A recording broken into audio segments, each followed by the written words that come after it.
BTR আৰু বিটিচিৰ বাবে আজি দিনটো এটা গৌৰৱময় দিন।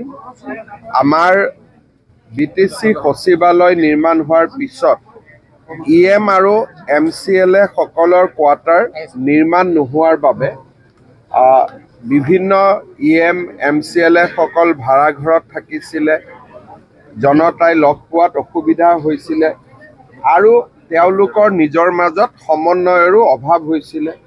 বহুজনৰ কোকৰাঝাৰত ঘৰো নাছিলে, ওদালগুৰি মাজবাট তামোলপুৰৰ পৰা অহা যোৱা কৰিছিলে।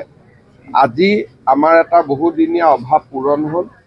20টা ইএমৰ কোৱাৰ্টাৰ হ'ল, 30টা MCLA কোৱাৰ্টাৰ হ'ল আৰু ভৱিষ্যতেও ইয়াক আৰু যদি প্ৰয়োজন হয় ইয়াক সম্প্ৰসাৰণ কৰাৰো ব্যৱস্থা ৰাখি থোৱা গৈছে। ৰাজ্য চৰকাৰে 100 কোটি টকা এই প্ৰকল্পৰ বাবে অনুমোদন দিছিলে।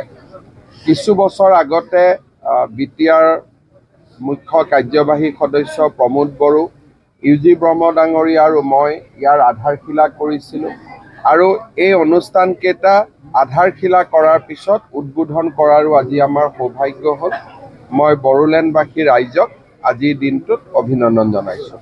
চাওক, ইয়াতে কোকৰাঝাৰৰ বা বিটিআৰৰ ইএম MCLA সকল থাকিব।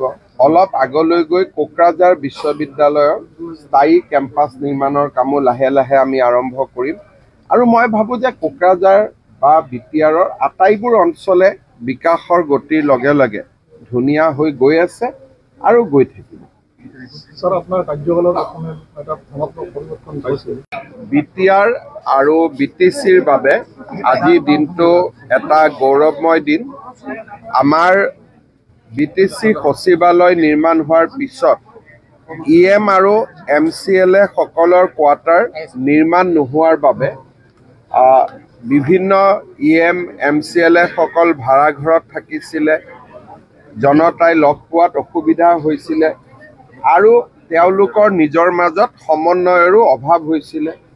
বহুজনৰ কোকৰাঝাৰত ঘৰো নাছিলে, ওদালগুৰি মাজবাট তামোলপুৰৰ পৰা অহা যোৱা কৰিছিলে। আজি আমাৰ এটা বহুদিনীয়া অভাৱ পূৰণ হ'ল।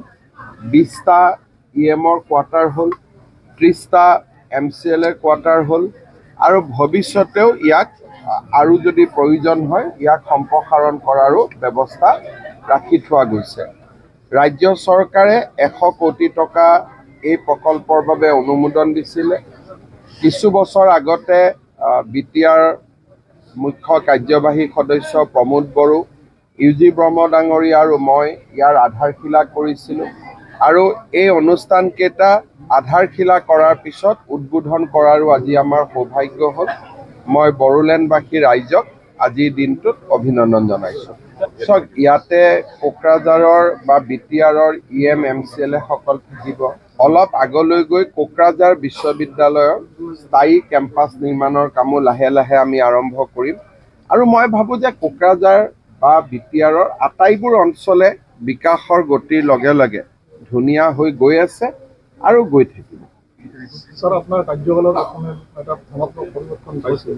বিটিআৰ আৰু বিটিচিৰ বাবে আজিৰ দিনটো